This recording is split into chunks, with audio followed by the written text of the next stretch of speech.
I can hear the AC/DC's Back in Black playing right now. Hey, really? Just because we're back. Oh, Okay. um, And then Phil started playing the drums. That's right. Those guys, those old codgers.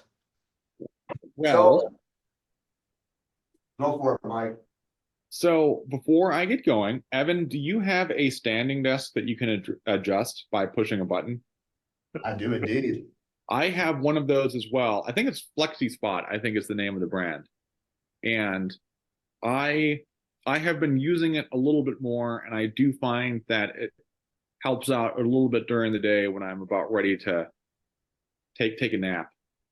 So, on this topic, real quick, both my stepmother and my father, they have had 3 knees replaced now between them, and also lots of back problems.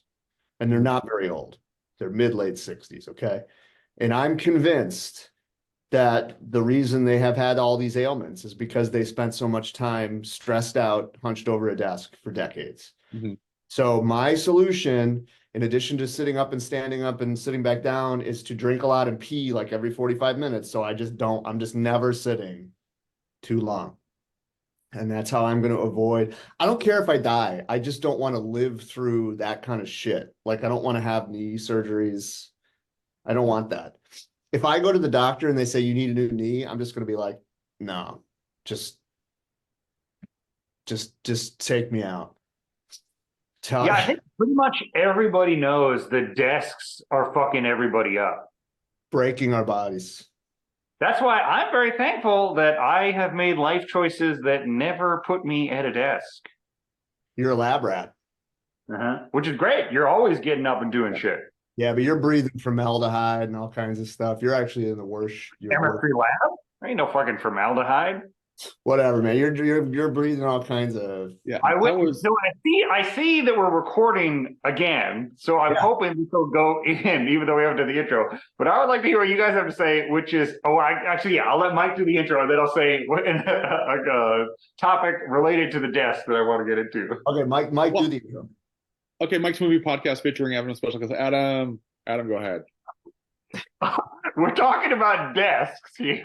But Evan's in professor mode. We're talking about desks. We're talking about how sitting at a desk messes up your joints and is just grinding us all into useless puddles of like the Family Guy where he wishes he had no bones. Right. I was going to say that what do you guys think? Like I'm speaking specifically in the ecosystem I'm a part of, which is a hospital.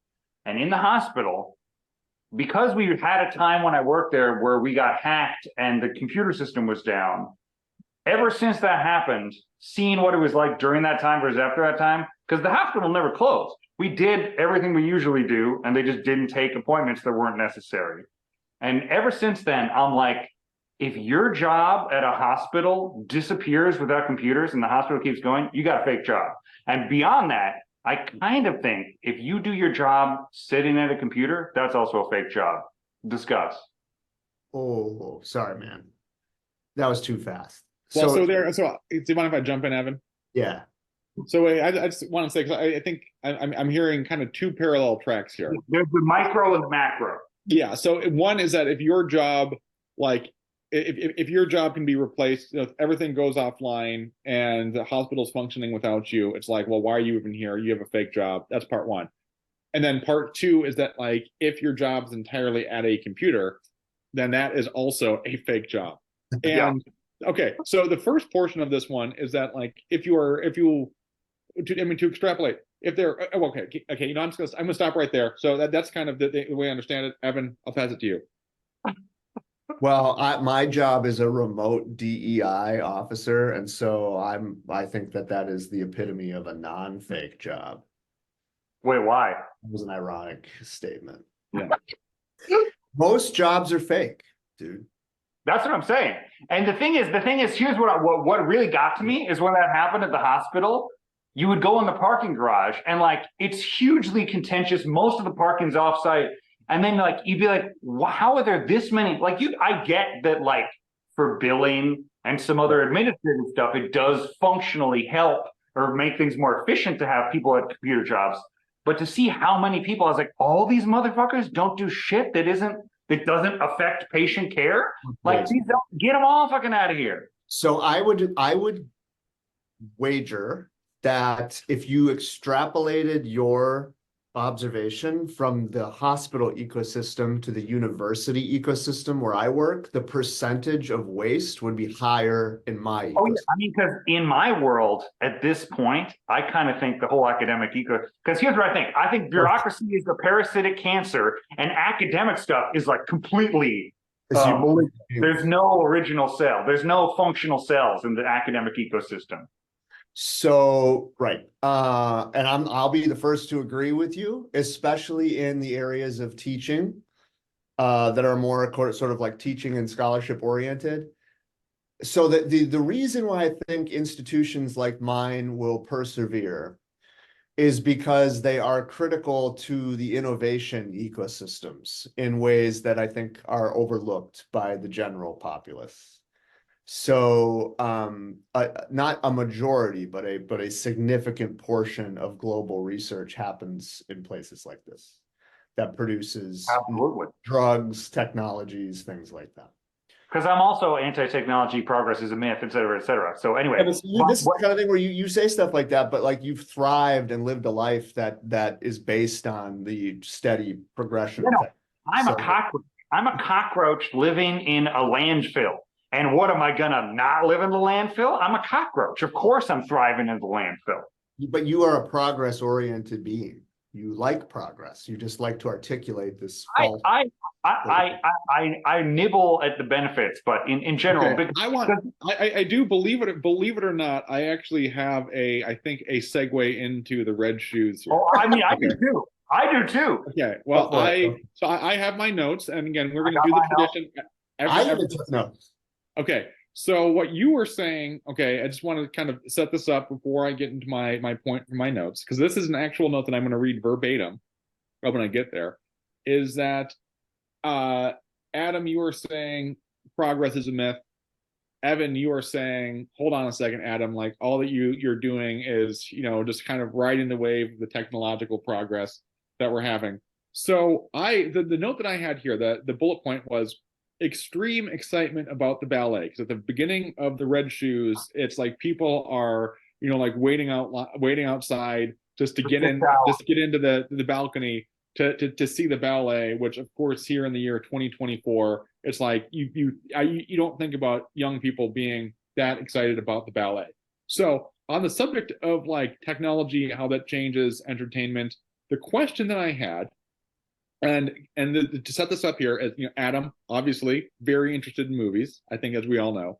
The question is, what would Adam be into in 1948? Which of course is the year that came out. So if this was in 1948, what would you be doing? Because I mean, movies existed back then, but like not quite in the same quantity that is afforded by the technological advances. So that is the question, though: is what would you be into in 1948? Well, so the thing is, I thought you were going to go pre-movies. Like, what would I be into in like the 1880s or something? Because that's kind of harder.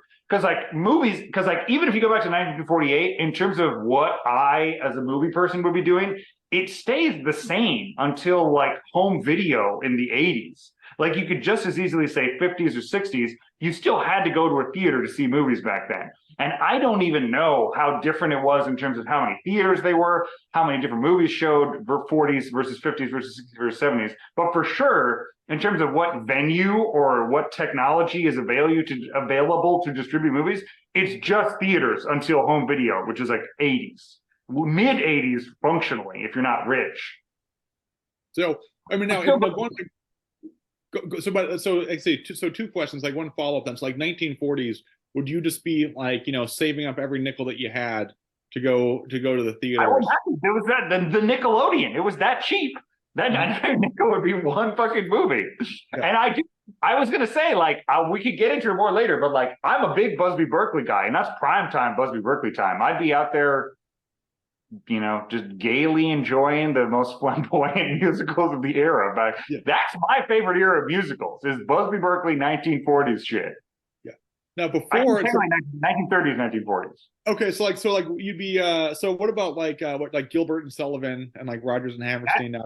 That's my low interest. Then I don't get back interested again until it's like Phantom of the Paradise or like the fucking Walter Hill one, like kind of like post meta ones where they're not really trying to do traditional Hollywood musical stuff. But then there's one last question here. Like going like before like movies, I can't help but think about like the Mr. Show, Dickie Crickets versus Kid Jersey. Would Yeah, that no, be? I love that. That is the kind of music I love. When we first started saying it, I said jazz. That's exactly what I'm talking about. Yeah, but or the something in my front pocket for you is the South Park equivalent of that kind of old timey white people jazz music. Yeah, The Shining. Cornball.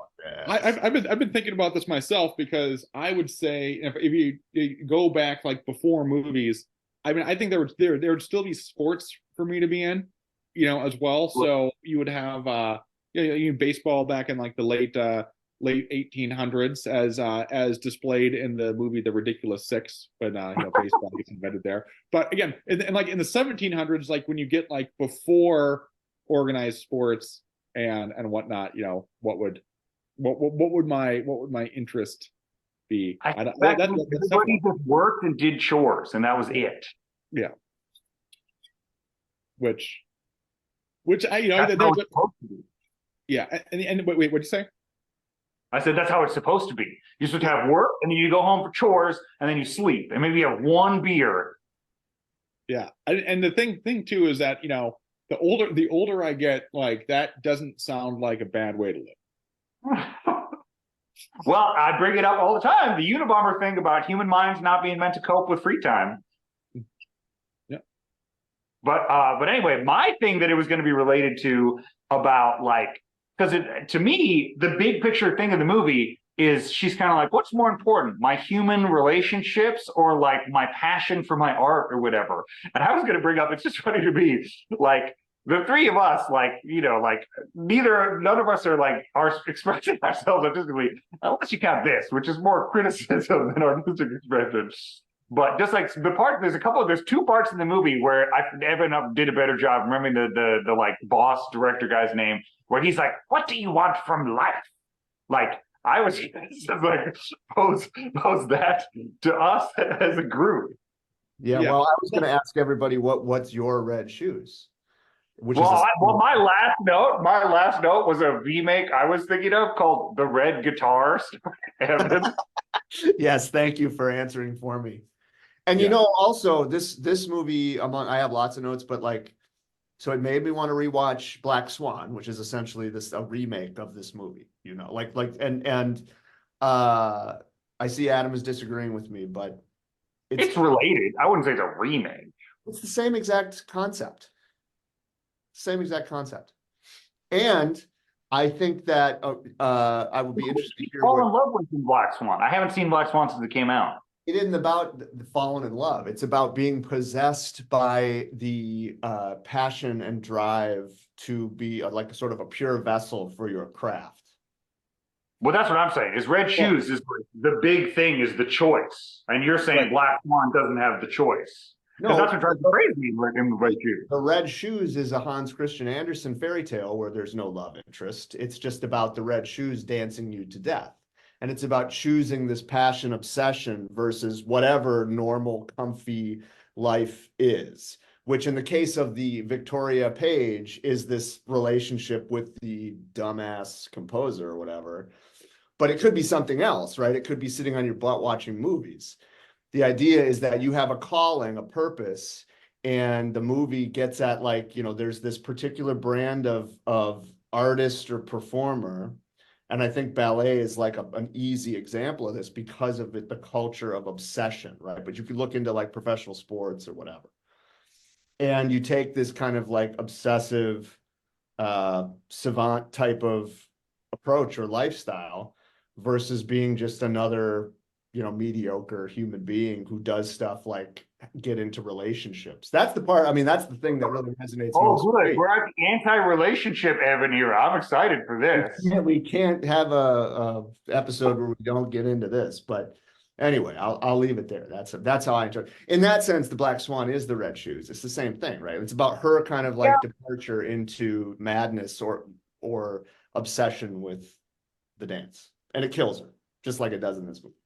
That is true. You are right in that respect. And it is, like you said, I don't know shit about the Hans Christian Andersen. I don't know if you actually did or if you just read Wikipedia, but like, if the fact that like the relationship isn't a part of the original does make sense, because it does feel a little shoehorned in this. Like it feels like I could kind of feel that they added that, but like in the end, that's like specifically what pushes her over the edge is the two people being like, and she's like, right. Which I think that's my favorite scene. If we do the favorites, like the where the two men are sort of like playing tug of war with her, and the stuff that the Lermontov guy says is just like I love every bit of it. It makes and I'll me. tell you what, I also love that scene, and I didn't know how it was going to end. I was like, I can't tell, because it kind of seems like we're supposed to have not liked the director, but then it seems very clear that we're supposed to think it's bogus what's going on with her and the composer. So I really was like, I don't know what's going to happen here. And then when it ends, I was like, oh, well, I guess they did make movies like this back then. Well, with that, and I want to get a bit of a vibe check here for Craster.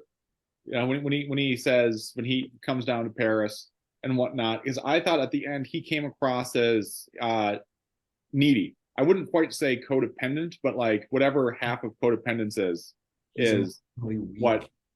Yeah, what would you say? Well, I mean, to me, Craster represents weakness, and Lermontov represents strength of will. And you're being asked to decide, and this is essentially the same question that the Matrix poses with the red blue pill. The red shoes really are the red pill, right? Whoa, okay. Do you want to follow your true calling and be what the universe meant you to be? Or do you want to have this nice, cushy, cozy, romancy, cupcakey type of existence? And Lermontov is holding the red pill out. So this is the truth. And this other guy is just another blue pill, weak baby. This is an extreme overinterpretation, but this is the funny thing is that like the red shoes is very much about like art, and in the Matrix it's like we're all fucking dying here. Do you want to like drag yourself out of the muck? But I understand the connection you're making. It's a little, you know, like I said, it's a reach. This is what you pay me for, right? I come onto the show and I do these big picture, right? Ambitious ideas. That's what I'm all about. While we're talking about the big ideas, what do you guys think about the idea of having a calling? Do you think I will tell you right now, I don't think I have a calling. And like I feel like it kind of just immediately gets to be a fate thing, which I also like. I'm happy for people that experience it, but I certainly don't. Well, so on the idea of a calling is an idea of the fate thing. So I'll do my best to, because I'm actually kind of thinking this through here. Never really articulated this before until like right now, or never even thought about it. And again, this is just the wonder of this podcast that we have, where it just like brings out ideas and feelings and thoughts that we never realized that we even had. But on the whole thing of like what you're saying, Adam, was like having like the fate thing of like the destiny thing. Like you're destined to be a great musician. You're destined to do this. You're destined to do that one. Where just thinking about, and I don't know if I actually believe this, but I'll just say it to help think it through, is that this idea that there's an element of like randomness to it. Is that like randomness, and that like you as an individual happened to be born with certain physical skills, certain mental pathways that make you like very, very good at like playing a piano or whatnot. Like there's a certain like cold, objective randomness to it. And then with that genetic, with that natural ability, you then have a choice as to what you want to do with it. But I feel like there is this idea of like, no, you have this, you have this innate ability, so that it's your destiny, it's your fate. You have to do it. When I don't know, I feel like it's like we all have our natural abilities, but I don't think there's any sort of like fate or destiny, and you can do whatever you want. So I don't know. That's kind of an undeveloped idea there, but I don't know. I think we're too quick to identify. I love the question. So thanks, Adam. I think we're too You're quick. welcome. I think we're too quick to think of a calling as something very narrow and specific, like dancing. And I think for most people it's broader than that, right? So like I wasn't saying it was dancing. I'm asking if you what you what if you I'm not saying you said it. This is, I think people so in you're general, rebutting things no one said. this isn't a rebuttal. I'm responding to your question. This is the classic, like, hyper combative, it's like if if you and I had our own podcast, one of us would die within like a few weeks. Just We like would have episodes every week is what would it happen. would be intense. It would be intense. No, I'm actually not trying to rebut what you said. I'm addressing the question. And I guess what I'm saying is that I'm not directly answering your question of whether or not there is such a thing as a calling. But I'm saying that we do have natural orientations that come out, right? Like, so when you write your fucking movie reviews on Letterboxd, right? There's something essential about you coming out in that. And we all have that. We all have that. I think I would just, whether you think it exists or not, yeah, I would challenge people to think more broadly, because I think it's stupid I think it's dangerous and stupid to try to assign people a calling as like, oh, well, I'm a writer or I'm a runner, or, most people don't have that. mm-hmm. Anyway, that's all. Yeah, What I want to know is if you guys feel you have one, and if so, however you would describe it in whatever abstract way. Yeah. Well, I'd say like the way that I'm thinking about this is that I guess we can like look at things like broadly in terms like just like broadly maybe simplify things in terms of skills. And we'll say like, like writing skills or musical skills or comedy skills or like sports skills, whatever you have, athletic skills. And there's like nothing that I possess which I think is like truly exceptional, and just like this is something that is really going to like have like a meaningful change within this particular field or this particular area. So like for example, like Michael Jordan, like he was kind of maybe the most clear example, or like maybe even something like Angus Young and Malcolm Young, to be entirely honest, where they have a certain musical genius that created a formula for songs that people love. And I don't think that I have anything that like rises to that level. So like, I wouldn't say that I necessarily have a calling for that one. And there's like another thought, that a follow-up thought that I have on that, which I need to articulate. But like I mean, which is not to say that I'm like bad at things or like I don't have any skills or talent, but I don't think that I have anything that like truly like it elevates to the level of like like I'm Will Hunting, where it's like, oh, you got this gift, kid, you're throwing it away. I mean, there's nothing like that. So. Could it be? Yeah, I feel the same way, and I feel like the movie is supposed to like ignite a passion in you to pursue your own calling. And I was left me thinking like, well, if I even like tried to psych myself into it, what would I psych myself into thinking it would be? And I don't even really know. Yeah. Has that always been true? Like, I mean, would you say the same thing as a 15-year-old? I'm curious. Probably. I think by 15. Yeah. I think honestly, a critical turning point was as a movie guy, I used to think like, I don't want to be like a writer or a director. But the more I learned about the realities of that and how, the reality, whether or not altruism is a thing, etc., and just that like what I distinctly remember acquiring an awareness of how much everything I did was pastiche of things I liked, and being like, you don't really need that, and how much everybody does that, and being like, you don't need more people just combining things they like into a slightly different third thing. If I ever have an idea that I feel like, wow, this needs to be out there, maybe I would, but I'm not even like looking for ideas like that. Mike, what about you? No, I think that, and Adam, I think I'll tie this back into your answer here in a second, but 15 years old, 20 years old, even at 25 years old, I think I would have given a different answer of like, I'm going to be a sports writer. I'm going to do this. And so I think that I would have had that calling and had that idea of like, find your passion, follow your passion.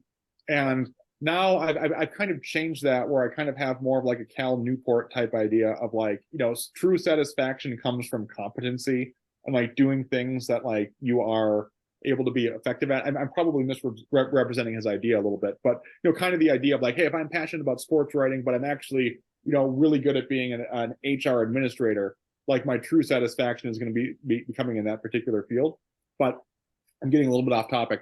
To the original question, though, I think I would have said 15, 20, 25 years old, have a calling, and by golly, you should follow your calling.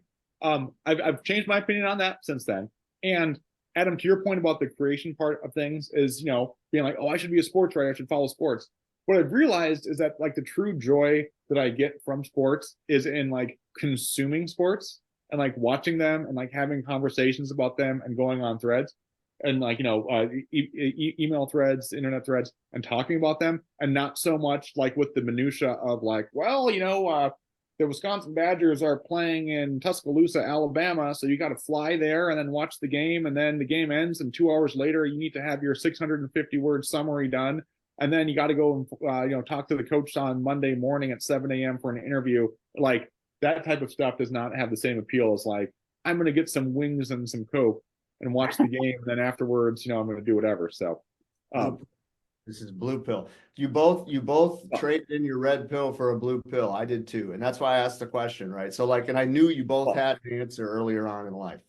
Like, I think that's what to me, this is like the heart of the story. Mm-hmm. Is like, we all have our red shoes, and most people take them off, right? And continue. Well, I would say, I mean, look, I'm not saying that there's like it's wrong or right. Yeah. But we take them off. Most people take them off because of, well, fear. It's like, yeah, I had my story similar to yours, Adam, where like I had a passion similar to the level you described with movies and being an auteur. And when I got wind of the fact that that so many other people were doing it, and that there was really I could not see any new territory that needed to be covered, I felt kind of almost embarrassed. And there was a fear of like, I'm really gonna like devote a significant chunk of my energy to this thing that literally like a billion other dudes are doing.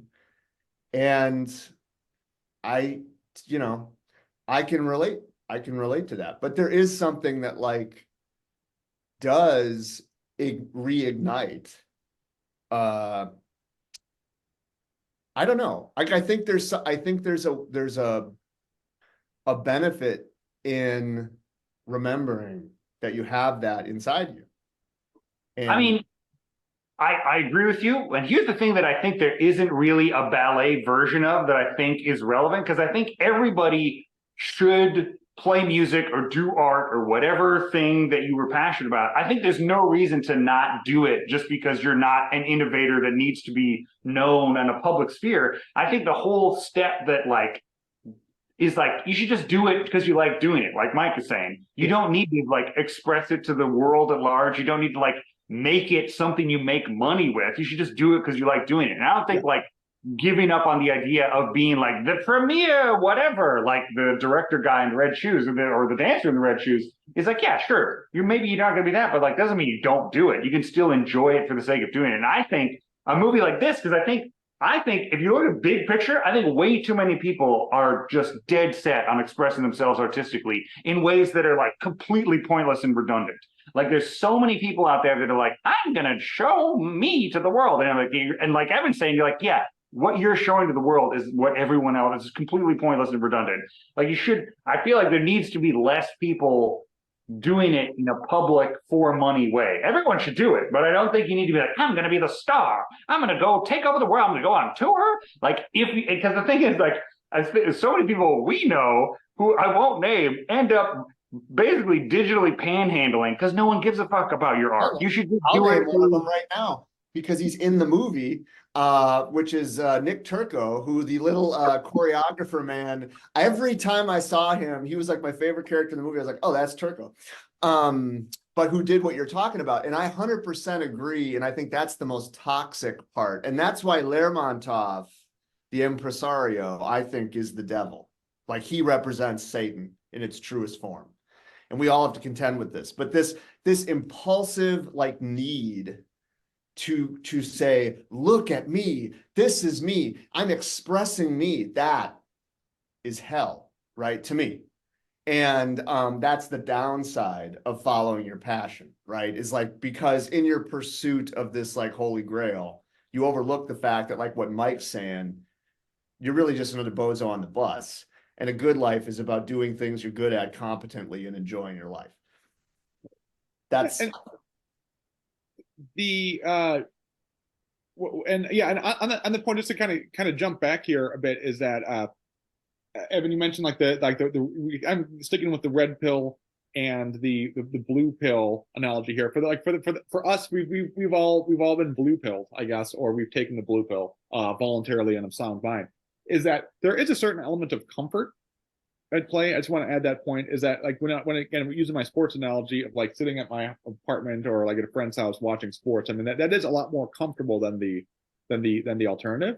What I wanted to kind of add though too to this is like kind of the idea of like balance, because I think that whether it's like sports writing or music or like filmmaking or whatnot, it's like I think the thing that can like still exist in balance in your life, and like, but maybe, you know, instead of like devoting your entire life to doing it, you devote, you know, 4 hours a week to doing it over a sustained period of time. So I think that there are ways of doing multiple things, but like, I don't know. It's just that's the thing. It's like I think, and maybe this is a little bit truer for me than the two of you. I don't mean to diagnose, but like I am easily seduced by ideas like this, because there's something just infinitely attractive about being extreme, special. What idea are you talking about? Are you talking about what we're saying or what the movie is presenting? Which idea? Yeah. You know, and I'm aware of that. I'm also like my rational side agrees with the two of you. Like that's, you know, that's a pitfall. That's a booby trap. So I still want to know, when you're getting swept up in Lermontov, what are you thinking you should be doing? That's the funny thing. I don't even know. You know what image comes to mind? Have you guys seen the Christopher Guest movie, Waiting for Guffman? Of course. Okay, so there's a scene where Eugene Levy, they're interviewing him after the play, and he's had this transformation from this a normal average Joe doing community theater to like this guy who's just convinced, and he's like, I have to perform. I could always relate to that, because that's the little ego inside me. Like, you got to be on stage. You got to be talking to lots of people. And there's nothing specific about it, right? Like I mean, I definitely used to feel it with guitar when I was younger, but then of course I explained to you like how I had that awakening to the fact that like, yeah, you're in the 90th percentile. Do you really want to be like in the top 10% of the billion people who play guitar? And I perhaps childishly kind of resigned. But there's still some, you know, I can attach it to anything is the answer, right? Like, I mean, maybe it's some kind of, maybe it's teaching, maybe it's being you know, somebody. It's very embarrassing. Like I said, I'm willing to put my balls on the table and share that, because I think that's the way to not be consumed by it. But some kind of performative career. Hey, here we are on the public stage. Technically, this is performing for everyone on Earth with an internet connection. Well, and I do really fantasize about what would it be like to make it. I would hate that. Nothing would end the show quicker than anyone that doesn't know us personally watching this or responding to this ever. I'm aware of that, and that's, you know, that's fine. And so just to jump around real quick, is that something I've always done and I enjoy doing and I will continue to do probably forever, is when I watch a movie, is and you know, realistically there's a chance of there being a Roger Ebert review. I will, you know, read the Roger Ebert review to see what he has to say. And I want to mention, you talked about Lermontov being the devil, and in Roger Ebert's review of the movie, he said that his notion was that Lermontov was Mephistopheles, which I believe is, you know, as well. So I think that your notion there is, you know, one of the greats agrees with that notion too. Validation from the great critic. Yeah. himself. The Thank you. But I don't know. I thought too. Just I'll say one last point on the idea uh of like having podcasts and being popular and all of that stuff is that I so over the last like year or so, I've just picked up on like how like being an online content creator, talk about red shoes. Like you have to like constantly be like pumping stuff out like every single day. It's like if you miss a day of content, it's like, all right, you're forgotten. What's going on? There's nothing you can do. And like, and yeah, so it's I think that sounds like where's the joy in that too? And it's like, you take your red pill, you put on your red shoes, and like I feel like the joy that you bring in like these cases like pretty ephemeral. People go to a ballet, they enjoy it, and then they like go home and they go on with their lives. That's It's right. not like It's you like are it's yeah. like Freddie Mercury said, what do you do in the in-between moments, right? Yeah. So this gives me an idea though of like I don't know if anybody's had this idea, but like a clown, but the clown is sad. That fits with your Wow, I can't even imagine it. Yeah, it's like I mean think about that though, like because you think of clowns as happy, right? But like they're sad. Oh, Well, Has in anybody the ever theater, explored that there's the happy face and the frowny face, theater faces. So, there's always got to be the other one. And they both have goofy ass faces. Yeah. They're kind of both clowns in the theater iconography. Yeah. One thing I wanted to say, a more traditional topic to discuss that I thought about a lot in this is, there's this kind of a baseline level of classical music appreciation that like I feel like I have, and it's pretty common to have. Even opera, I've been to the opera. I've had a good time at the opera.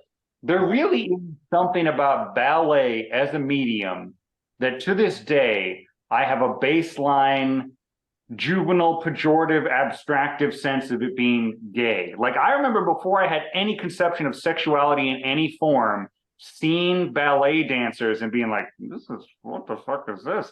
And there's just something about like the specific way that like classical ballet, like the kinds of motions they get into, like you see it in the red shoes and you're like, wow, look at this, it's beautiful or whatever. But there really just is something I fundamentally don't get about ballet that I don't have with even opera, which is pretty fucking close. Because opera, like, it's not necessarily for me, but I like get the bombastic, bigness of it. Whereas like all the little like kicky pointy toe stuff, I'm like, why it's got to be in the pointy toes? Like, and tutus, I'm like, how does that look good to anybody? That just looks so stupid to me. And every time they do it, and they seem to love it. All ballets, they're on tippy toes, wearing tutus, and I'm like, I just can't engage with the way that is beautiful, basically. And I want to hear what you guys have to say about that. Well, but before getting into that, so that like the 17-minute, like red shoes ballet sequence, like what was your like feeling and experience like watching that?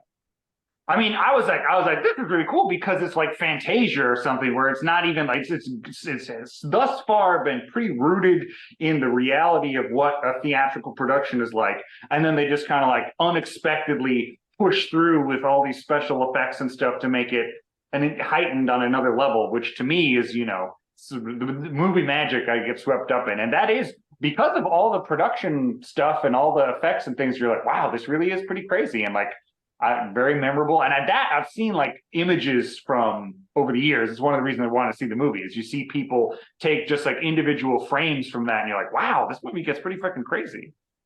I want to get to your original question. Oh, actually, I have a follow up to that one, but Evan, I'll go to you on Adam's question. I'll let you go first there. About your feeling of ballet.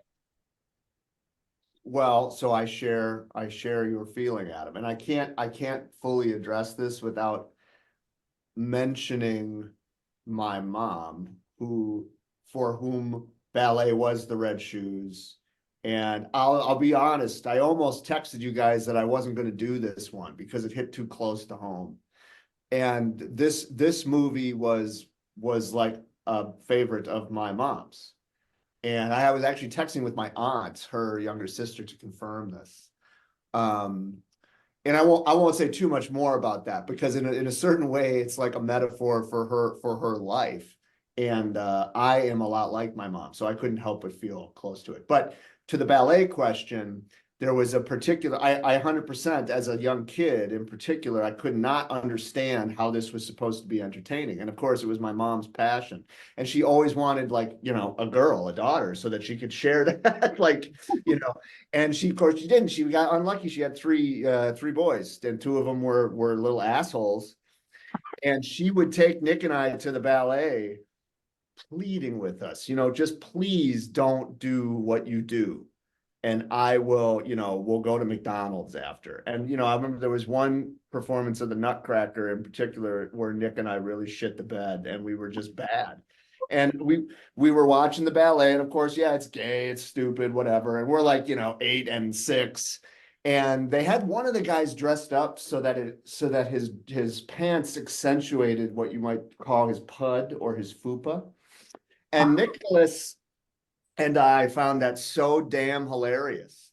And we just couldn't stop laughing. And my poor mom had to take us out of the theater. So that's a long-winded answer to your question. It was like, yeah, I agree. Now, as an older person, I'm curious about it mostly because of movies like this and The Black Swan. Like, I wish I could cultivate an appreciation of it, but. But do you know what I mean? Where like when you're 8 or whatever, it's all the same. Like opera, classical music, you're like whatever. But then as I get older, I'm like, I now understand, and even when I love it, I can engage with it and appreciate what they're going for. Where even now, I look at ballet and I'm like, I fundamentally like don't get it. It looks like a joke that's being perpetrated on me that anyone thinks is good. But there's something we're missing because it was a. I know, obviously, for sure.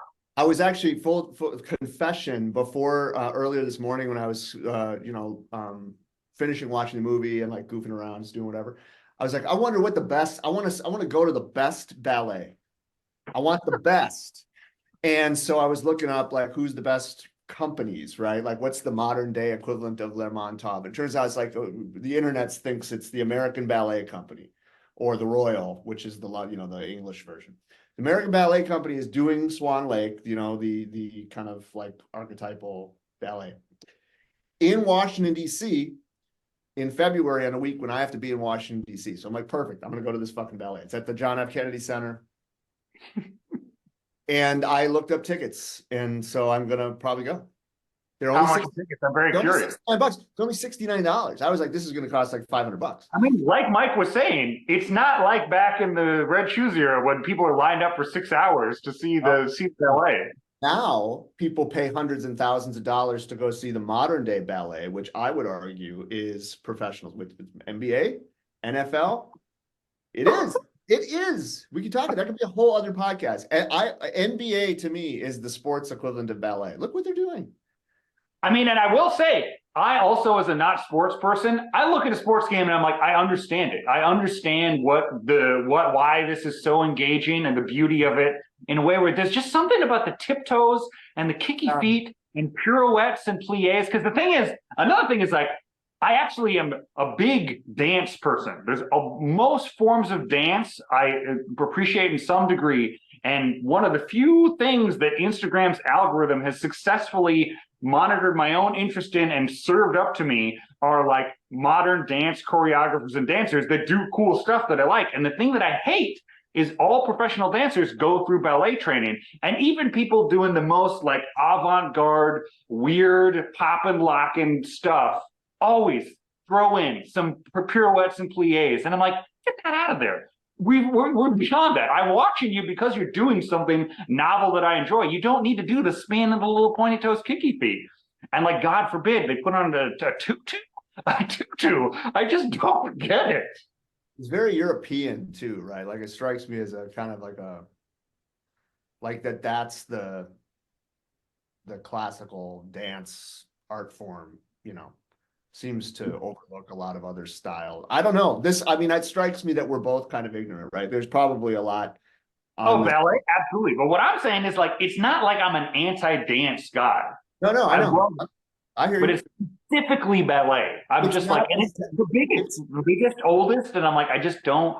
But like folk, I'll see videos of like folk dancing from like Latvia, and I'm like, wow, I get why this is. I can see the appeal of this. I mean, I'm like, why? I don't know why I just can't even, because the stuff I like in the Red Shoes is all the ornamentation and the Baroque window. It's not really the dance. When they're doing the dancing, all the costumes are crazy, but like, Adam, you are a person, you and I probably both are overly masculine in a certain sense, in that we're not able to appreciate, like aesthetically, that doesn't do it for us. And I think that has something to do with our being gendered in a certain way. I believe it, but I'm saying there's plenty of very gay forms of dance that I do like, you know? It's just, I think it's the classicalism more than the gayness that I like have a root objection to, you know? Yeah. Like frilly stuff. Maybe this is not the best analogy here, but like, are there any like singers that have a voice that like you respect their voice, but it just like when it hits your ear, you're like, I just can't listen to this music? I mean, yeah. I'm trying to think of a good one. But yeah.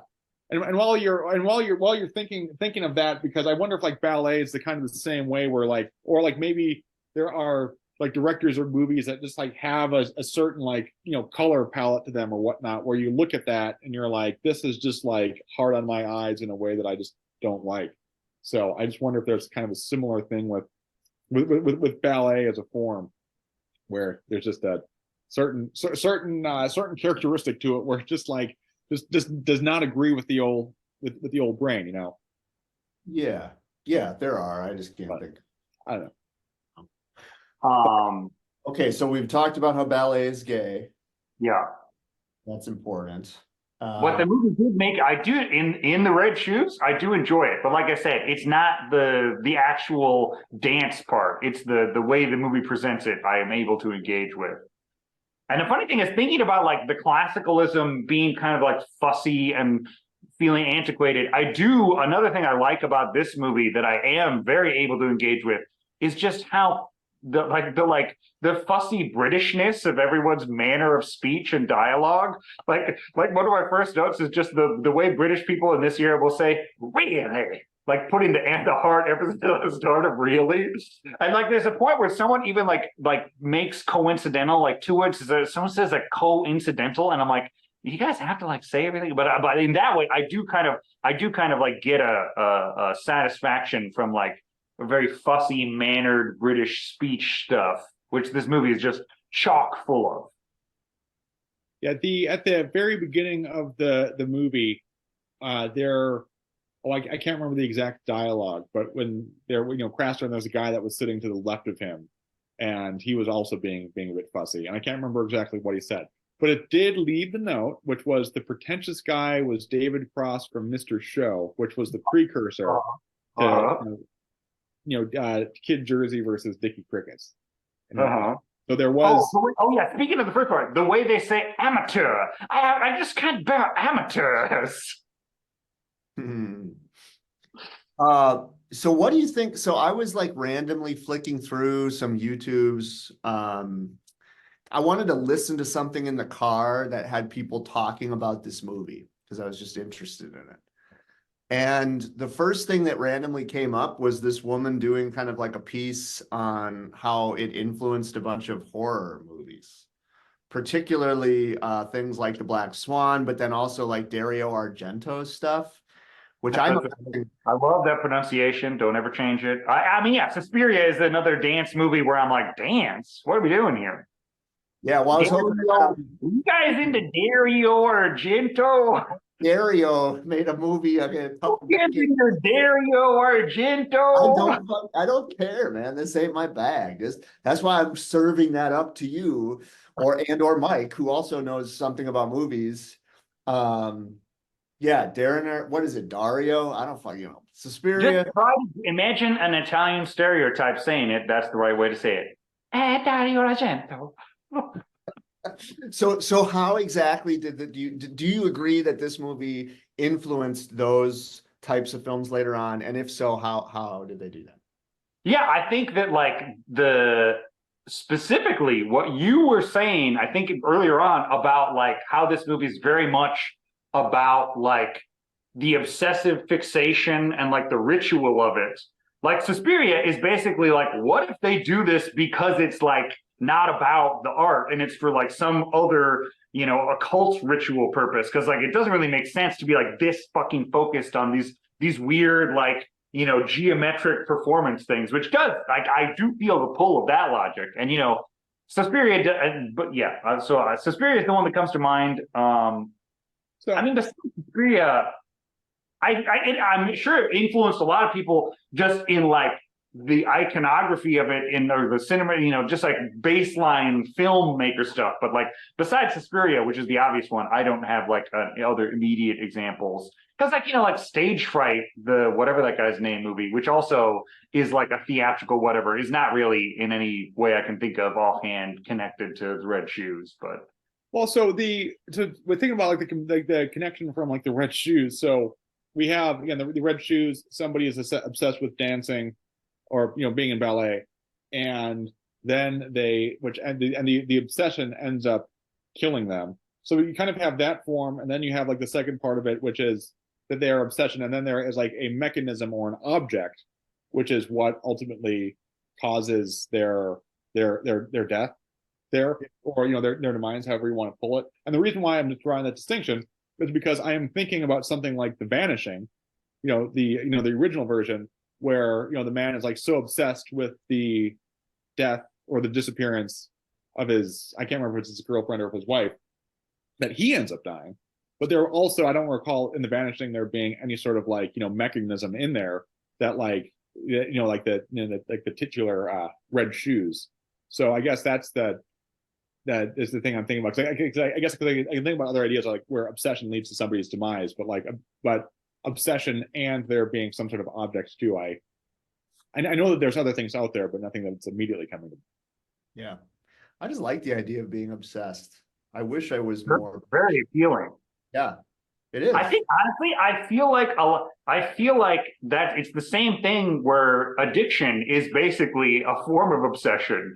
And best case scenario, you get yourself obsessed with like a non-physiologically addicting thing. And I'm like, you're good to go. You made it. If you're obsessed with a thing that isn't physiologically addicted, you're good. You're living a normal, healthy life. Yeah. Well, you know, I want to get into kind of like, you know, personal talk here for a second as well, because I feel like something that I just like kind of struggle with on a day-to-day basis is that like I don't really have anything at the moment that like I'm obsessed with. And I do think about like times when it's like whether I was like really had like some sports obsession or whatnot, and like how much clarity that adds to your day-to-day.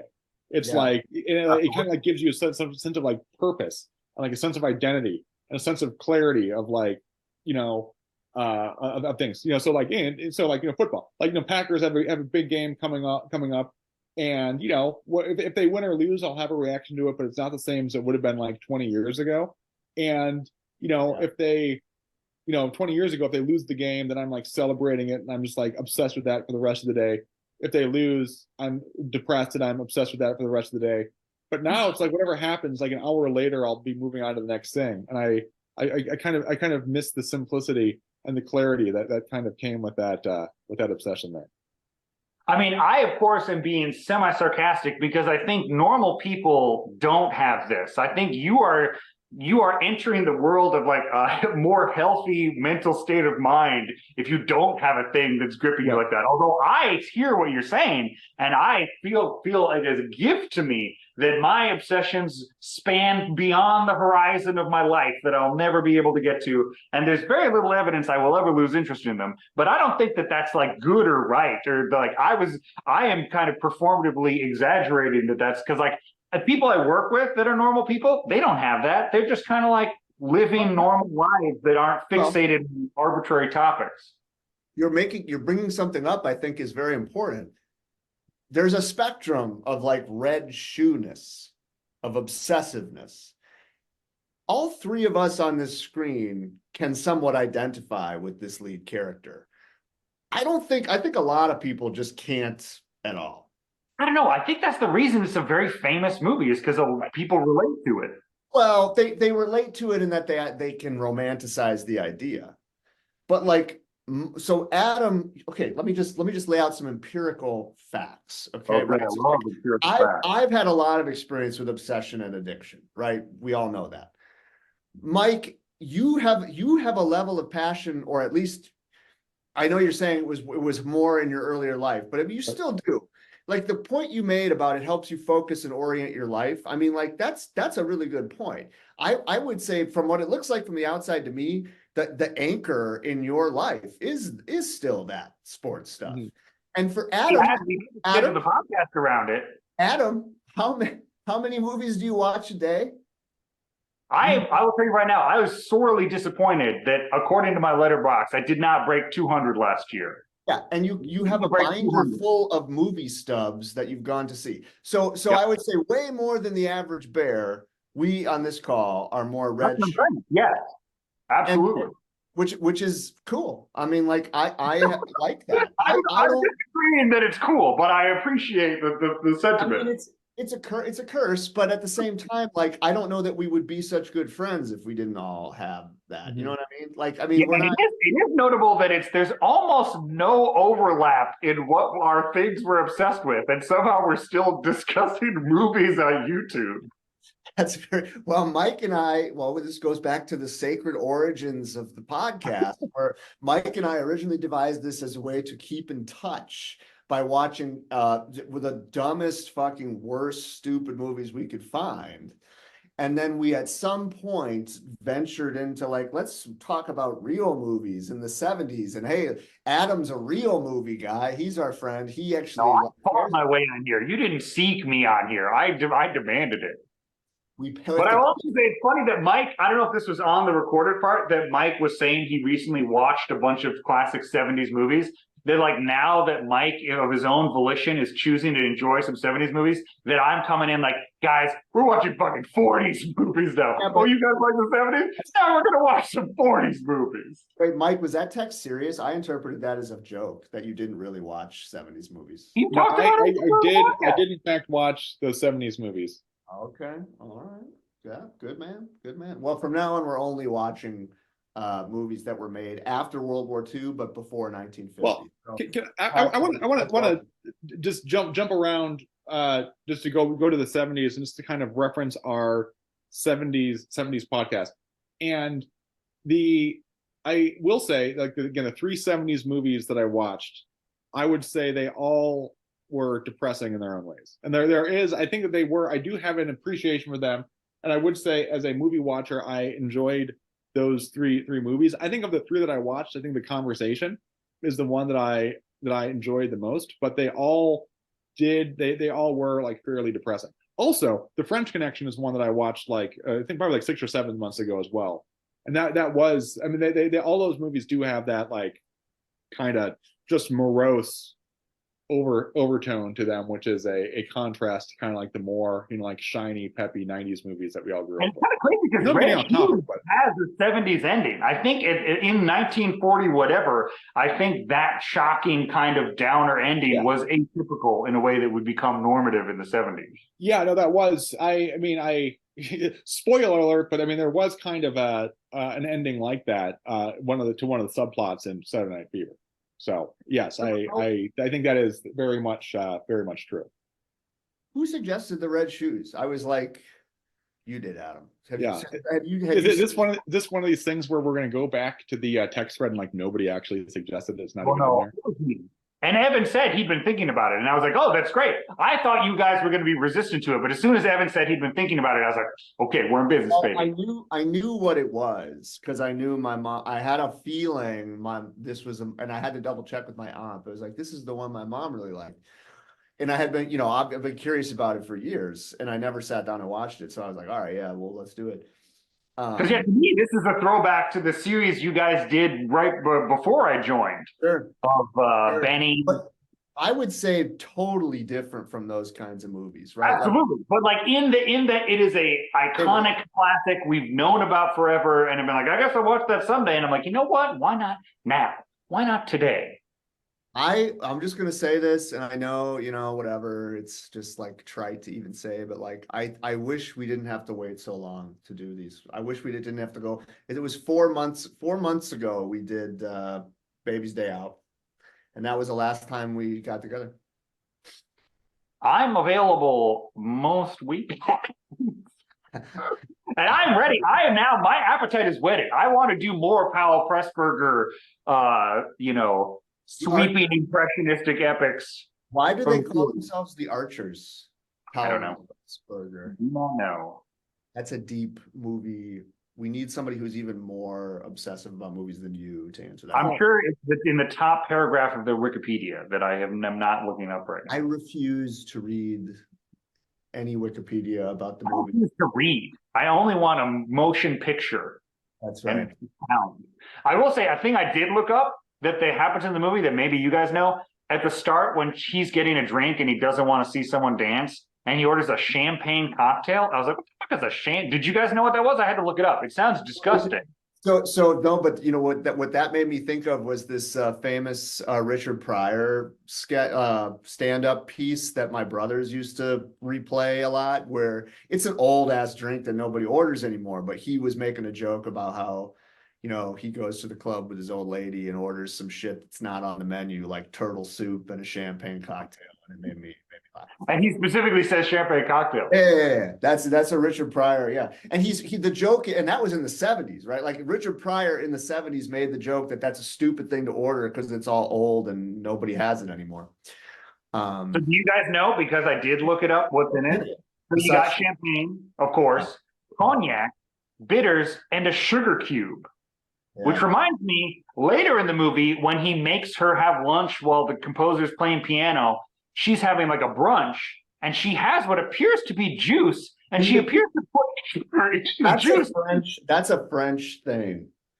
They do weird shit in Europe with their drinks, and I don't like it, right? Like I was like, I guess this soda makes more sense now. If people were putting a sugar cube in their champagne cognac and sugar in their juice. I just got to say too, another one of my notes, like I'm always very entertained and drawn to characters like Lermontov, who do classically misogynistic, dominant, like dom sub type of stuff. And every single one of the scenes with him was just so beautiful in that respect. Like, you'll do this, and blah, blah, blah. And the final scene was like the culmination of all that, where he's just like laying it down, like, you'll never dance again if you don't stay with me.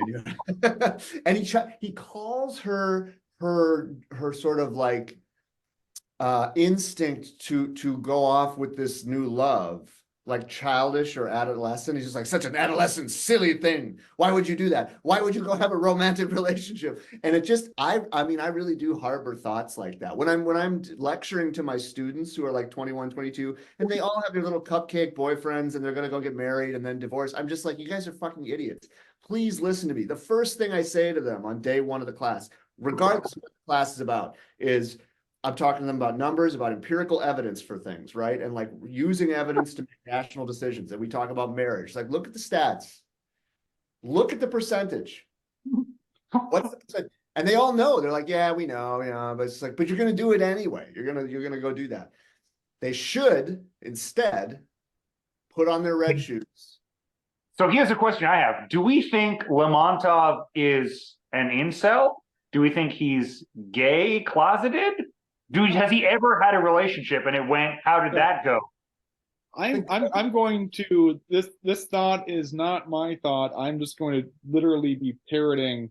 Well, I will parrot Roger Ebert, but then I will add my notes here that I wrote before I read his review. But Roger Ebert's like, I don't know, like Roger, even Roger himself was unclear as to the character, and I do think that what makes him a compelling character. And just getting back to my notes though on this, is what did catch me a bit by surprise was when Page goes with Craster and Lermontov was totally shocked and stunned by that one, because like that takes kind of like the form of like a love triangle, and I'm like, wait a second, like there was no indication clear indication that I got that he was in love with Page, and then it kind of makes a little bit more sense later on why he was so upset. But to your question though, Adam, is that like I kind of perceive him more as like asexual. Is like kind of I don't, now at the same time it's like when they cut to Craster and Page, like they're also sleeping in twin beds. So It's like, I don't know if That's that was just because it's the 40s That's movie. just the 40s. Yeah. I love that scene. I was like, oh, look at that, twin beds. That actually looks awesome. I wish that were the fucking norm. I wish that were what nowadays it's like, oh, you're a couple. You probably want to be on top of each other all night. So we'll give you one small bed. That's now the norm. It used to be like, no, we realize you're gonna sweat and you want your own space. You can fuck and then go to the separate bed. Why did they understand that in the 40s? They didn't understand that. It was like a censorship thing. Yeah. No, it was just a norm. It was just a culture. That was not, in my understanding, I did not live in the 40s. My understanding from, texts of some kind of academic nature, I don't have my references handy, is that was invented for the purposes of film and television, that there was not representative that people actually did the two beds thing as a married couple. Interesting. Okay. I thought people just did the two beds thing. I thought that was like, No, I think that was how puritanical censorship was, that you couldn't even show them get in a bed together. because there's some other racy, sexy stuff in the movie. Like you get some pretty good shots of the ballerinas' butts and stuff like that. I felt like were competitive with maybe that's why ballet doesn't make sense to us. Is because we have real pornography and we don't need to sublimate our pornographic urges to a true form of art such as ballet. So I forgot. No, I had something important to say in response to Mike. Oh, about Lermontov's sexuality. He's above it. He's the devil. That's the thing. Like He's above it. he transcends the dichotomy. And I think he is supposed to be kind of gay, actually. But that doesn't mean I'm separate from your approach to being about sexuality. Like, do you think that character has ever had a sexual relationship in his life? to me, I think about the Black Swan guy. So there's the equivalent of him in the movie Black Swan, where the point of the character is that he's supposed to be dominant, extremely attractive to women, but also kind of gay. And that's a norm, that's a common trope. That's a common thing, especially for more of these like devil, satanic, archangel type of guys. I don't like the idea that we have to call him one or another, right? I mean, he's probably. I'm just trying to imagine young Lermontov and what it was like when he was discovering his own thing. Lermontov. Okay, I'm gonna say this one thing. I'm gonna shut up. Lermontov, if I had to envision a prequel character, would never limit himself to one sex. But he seems pretty disinterested in this movie, and I'm just curious if he was ever interested or if he's always been like. He's reached that higher plane where it's like the sex. Was it a journey? Did he go through that, or did he skip it? I think Lermontov probably had sex with like thousands of men and women, and finally realized, you know what, it's really about the single-minded pursuit. And this is the last note I had. Going back to our old friend Captain Ahab. It's the same thing, right? It's the single-minded pursuit of the life's purpose, the life's mission, the life's calling. That transcends all else. That is the most spiritually high plane that you can reach. That is the highest spiritual conquest, and everything else should be sublimated. Everything else should be put on the back seat. Relationships, sex, money, all that is blue pill, soft, worldly shit. And your job is to reach this pinnacle by chasing the red shoes or the whale that ultimately doesn't exist, and that's what makes him the devil, posing as God. That's my interpretation. I know, I believe you, but I'm like, again, that makes me back to be like, so when you think that when you're watching it, what do you think what are you sublimating it all for? I told you, it's performance. I'm Eugene Levy. I have to perform. I have to do something. Just blanket performance. It could be anything. I want to add, and Evan, like, I don't have anything to add to what you said, because that actually kind of you articulated any thoughts that I would have on that matter quite well. And I just want to add, there is a line of dialogue which I think is relative to this from earlier in the movie, about 15 minutes in, when they're at the bar, and I can't remember exactly I think it was Paige saying this to Lermontov. Why do you want to live? And Lermontov says, I must. So. And he says, why do you want to dance? Yeah. I must. But then he brings it back later, because he says that was I believe he refers to that as a trite answer when he brings it back later. Well, what is life? Yeah. Can I so go ahead, Evan. Continue, Evan, please tell us. What is life? This is a quote from one of from the other podcasts I'm stealing. What is life but a macabre invitation to dance? And I think we'll just close the chapter on that. What? No, I'm not done. I'm kidding. I'm just The- being. Another thing that I thought about a lot, and it's a small thing in the movie, is the first time Craster is permitted to meet with him. And he's like, yeah, play me some of your shit or whatever. And he starts playing the piano, but he's like having his breakfast in it. And in the world of the movie, that's supposed to be insulting, that you would listen to music while eating. And I'm like, that's every form of expression these days. No one is paying single-handed attention to anything these days. The idea that it would be unbelievable to like eat while listening to music. You're like, well, how dare you? And like, that's how no one does any like absorption of media that isn't doing some other thing at this point in time. You can't even get people to turn their phones off at the movie theater. No, yeah, that's bad. I would say that's not good. We should have that is true, and I think that we have crossed the Rubicon of like single attention being very, very rare in those situations. But yeah, it's just funny to imagine like that's supposed like it's almost you have to think about the movie has to clue you in that that's supposed to be insulting because it's like, oh yeah, sure, you're eating, you have some piano, seems nice or whatever. But the movie lets you know that like that's supposed to be like a fuck you to him, like you don't matter. But I'm like, but that's also like everything. Like any music venue sells alcohol and probably food, Like the idea that like, how dare you have food and drink during the performance. That's how they support the damn art. That's well, all. Yeah, I mean, you couldn't go to a movie theater if they didn't have concessions. They can't afford. I know, and that's also wrong. That's also wrong and bad. I will confess that that insulting part I did not pick up on that when I was watching the movie. I gotta go to the bathroom. Speaking of not being able to focus, I'll be right back.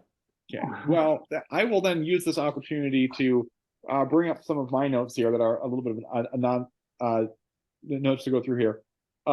There was a scene in the movie when see, now I have these notes here, but like I would feel bad if I didn't share the notes in Evan's company.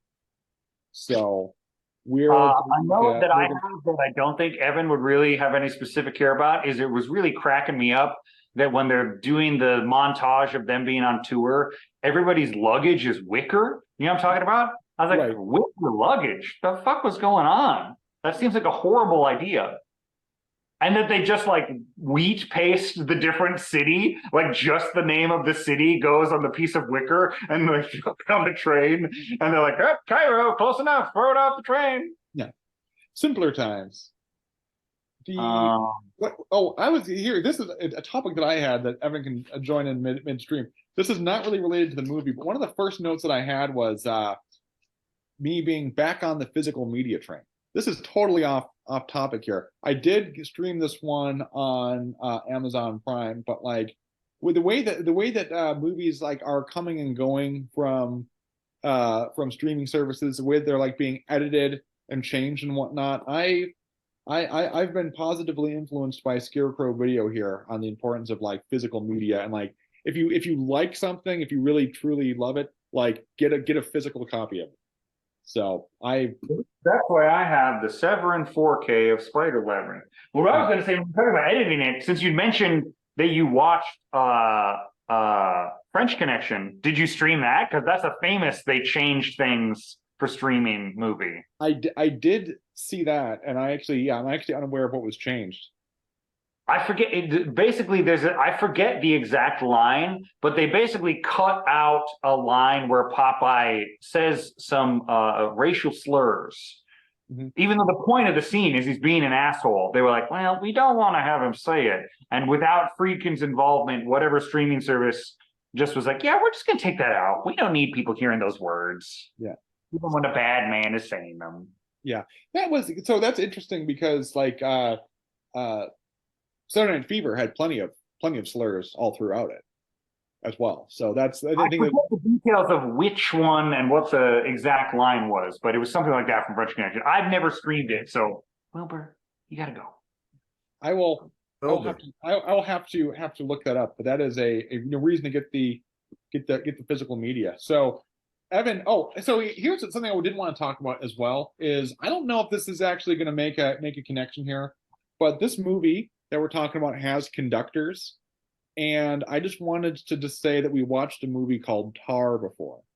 Yeah. Had a conductor, and I was like looking through it, and I was like in my mind, I'm like trying to make a connection between those two, and I feel like there's a surface level one as well, but I don't know if there's any other meaningful parallel to be drawn between Tar and the Red Shoes. And the reason why I'm just compelled to bring it up is because whenever there is an opportunity to talk about multiple movies that we've discussed in this podcast, I want to. To remind people the breadth of the library they should be revisiting in the archives. Well, we need to talk about that too, because we got to migrate this shit. Because like all of this has been sitting on my personal YouTube for way too long. But that's something that we'll discuss later.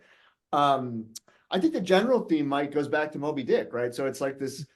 We have this sort of section of work that focuses on the single-minded, obsessive pursuit of a professional goal leading to the demise of the main character. And that is what happened in Tar, if I'm not mistaken. That's true. And it was what happened to Captain Ahab in Moby Dick. That's how it always goes in these. And you were just saying that you think that's like what people should be doing is following these pursuits and presumably to their own self-destruction. No, I'm leaving the question open. I'm just saying, I think that's the devil's game. That's the devil's game but that's also part of our passion. That's what makes you, and this is why I said, I don't want to get too deep into it. Like, it's like a metaphor for my mom's life, right? Like there's this part of us, you can follow it if you want. That is this like incredibly passionate, obsessive, like lust for life type of goal. And there's this other part where it's like, oh, let's just be comfortable and do the most sort of expected, conventional, comfortable things that are low risk and you have lots of control, right? To me, the Red Shoes represents this other, more exciting way of life that I think we all have to integrate these two things. I don't think the answer is one or the other. I think you integrate the red and the blue pill. I think that's what the Matrix is saying too.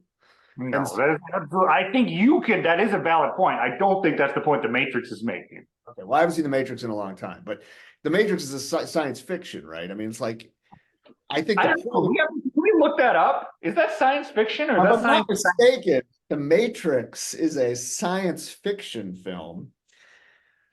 We can debate about that another time. I don't think the point of The Matrix is to convince you that we live in the Matrix. I think it's just that that idea has relevance and you have to integrate that into your consciousness if you want to be more, aware. That's all I'm saying. Same with the Red Shoes. I mean, the whole red pill, blue pill thing is that you have to choose. They're not, what part do you think they're then hedging it back to having a little bit of both?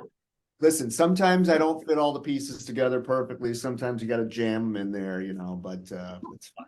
I think what you're saying makes sense. I just don't think it's what the Matrix is saying. Yeah, I think there is I think that there is a facet of it with like red pill, blue pill, where like a facet of the blue pill is the comfort, and the red pill can be the more challenging, uncomfortable one, which is why Joey Pants is like, this steak is delicious.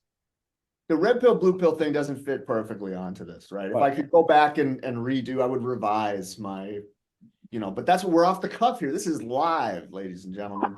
It's not a perfect analogy. Yeah, no, we're going to use AI to correct this. Yeah, to correct everything. That's what I want to mention. That we haven't gone over is I really enjoyed when they're having their romantic horse carriage moonlight ride, and I forget the full context, but he's like trying to be like flattering to her, and he like sarcastically refers to her as comparatively unspoiled. And I was like, man, that would be a great one to bust out on a nice young lady. Like, madam, it's such a delight to spend time with a comparatively unspoiled specimen. Let me ask you, want to add, is your hymen intact, my love? Oh no, madam, we'll find out soon enough. Yes. Specifically the comparatively part, not to be like, on my notes here, I don't know.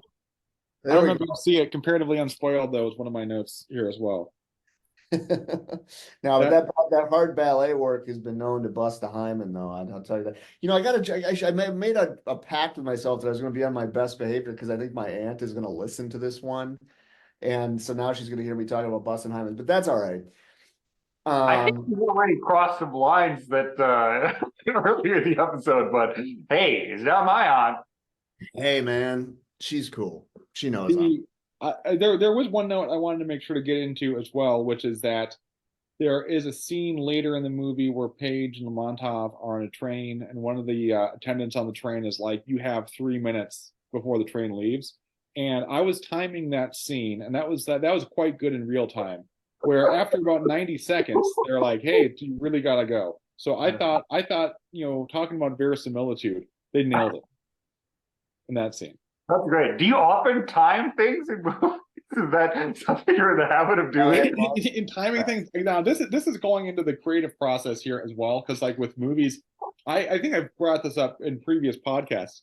I have like watching YouTube videos for the last like 3 or 4 years. My mind is so conditioned to be like watching stuff in like 10 to 15 minute chunks that anything that is like longer than that, I am like rebuilding my stamina. So I had my watch here, and I was timing it. So I'd be like, okay, I'm gonna like focus on going 30 minutes here. It's like similar to like you're building up stamina to run a half marathon, and you're like, okay, I need to run for 5 minutes, then I'll walk for 1 minute. So that was kind of part of it as well. But also, I just enjoy timing things. So there were multiple reasons why, but that's the explanation for it. And as long as we're talking about it, that was part of like the movie time of like, this bomb's going to explode in 10 seconds unless we do something, and it takes like 90 seconds for them to defuse it. So I'm always alert of that. So anyway, that was mine. Go ahead. Well, I have some other notes that are more tangential. So That's what we've been doing. When you got up to go to the bathroom, me and Mike were doing our more tangential notes. So this is the segment of the show we're at for sure. And also, I need to use the restroom as well. So I'm going. Let's both go. I also have to go, and then Evan can get pissed off the movie back. Oh, you're gonna make me riff? No, I'm not gonna do that. We're just gonna pause. We're gonna pause.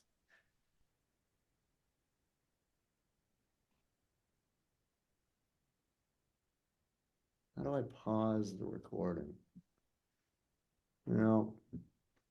Maybe we'll just play some music.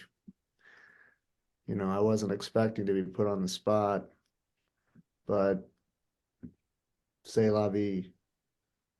Let's see here. Saturday Night Live, cue it up. Okay. Okay, there we go.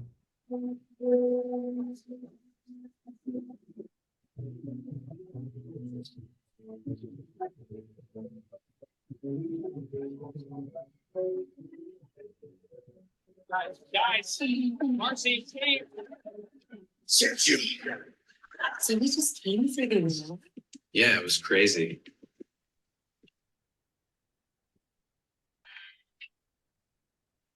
Are we still recording? Hello? Oh, yeah, well, we're still recording. I was trying to find some music, but you're back now. So one of the things I wanted to ask to mention was that this is related to the AI thing that came up about how you can doctor people's speech. Yeah. Are you aware that there's a big kerfuffle about the effects of AI on the porn industry? There was this big article. Sure. Absolutely. There's a big article about this in the New York Times about how I think it was the New York Times, might have been the New Yorker, one of those dumb liberal papers, about how AI was removing the need for consent. So there's some porn stars who are suing the producers because they have used AI to have them do and say things that they didn't agree to do. Very Some either very red pill, blue pill, you know what I'm saying? Very kind of, My glasses half full take on all of it is I think that like I don't really think it's the kind of thing you can just be like, okay, guys, this is bad. Just no one, can we all agree no one use it anymore? I don't think that's happening. So then my positivist spin is like that we can all just by default assume all digital images are fake and no one ever trusts anything they see on a computer ever again. And you have to see it in person to be sure that it's real. And I think that'll be fun.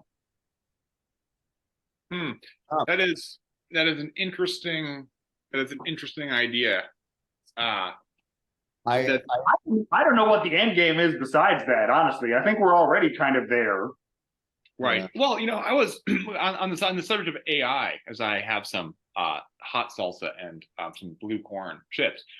Is that so I see like some fake AI. So what was it? There was something on Twitter the other day, or X, I should say, where it was the song "Zombie" by the Cranberries, but like sung in the AI voice of Homer Simpson, and Yeah. it sounded like pretty. I mean, it sounded like Homer Simpson singing that song, and like other stuff where it's you'll be watching like a video that's coming along and it's like AI, Obama, Trump, and Biden, and they're talking about like the best Black Sabbath albums.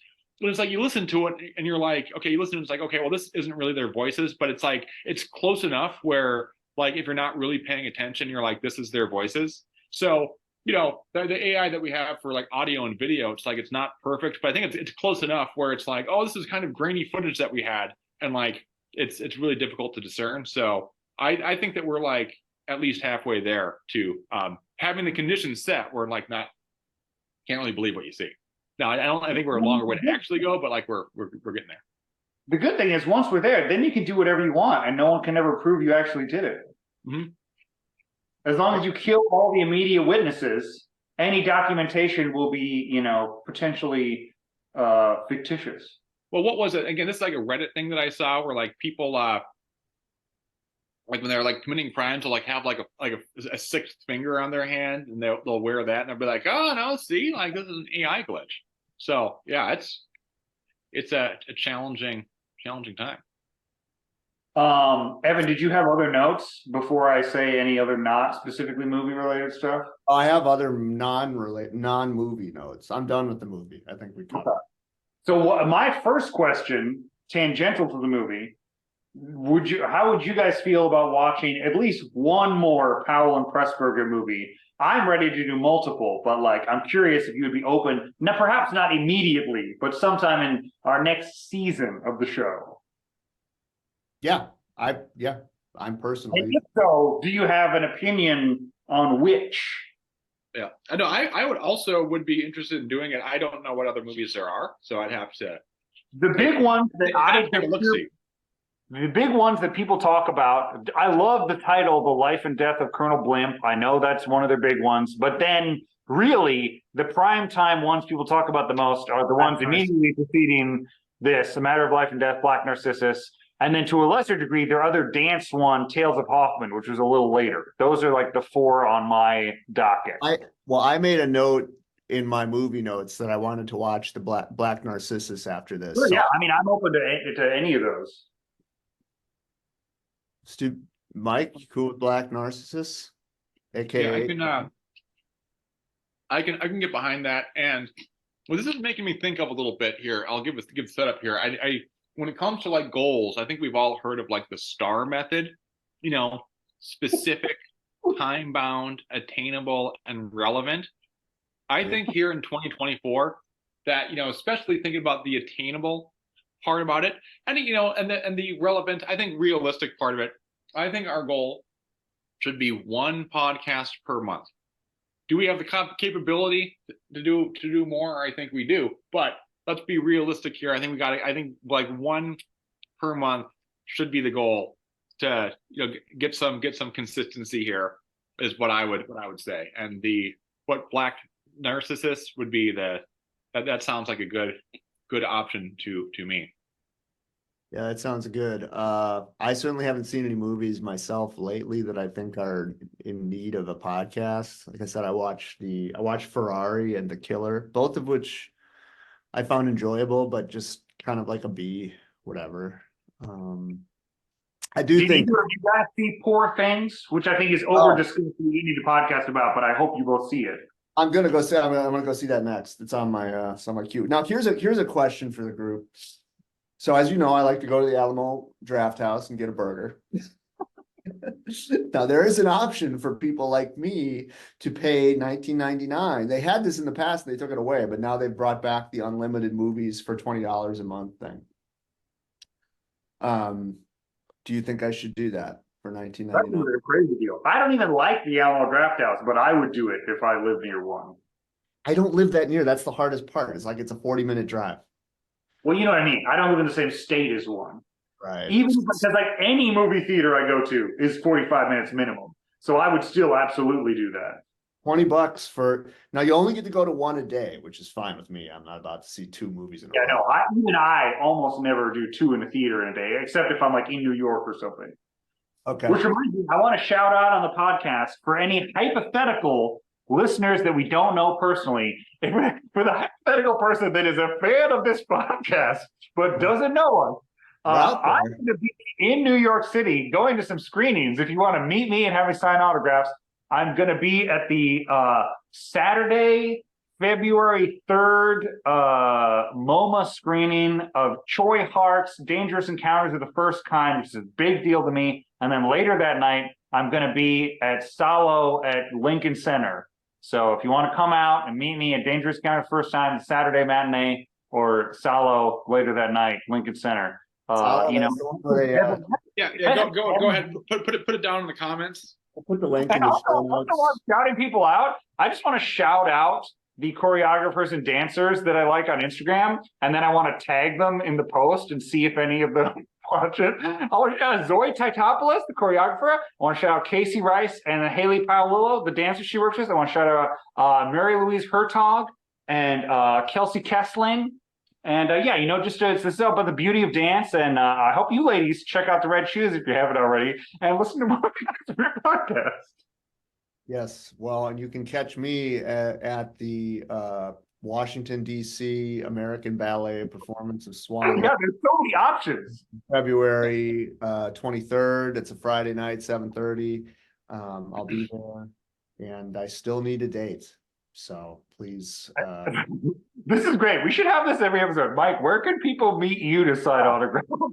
Yeah, so next Friday night, I am going to be in Dallas, Texas, giving a speech about quantitative easing and also the potential benefits of devaluing our currency as a means of assuaging our national debt burden. So you can be there and check that out. Yeah, which venue are you gonna be at, Mike? I'm going to be at the Forum in downtown. Oh, really? Which one? The Parthenon. You know, it's just the Forum. You know, it's right down the street from Eddie's. Uh-huh. Yeah. Is that by the Starbucks? Oh yeah, by the Starbucks. I think there's also a CVS nearby too.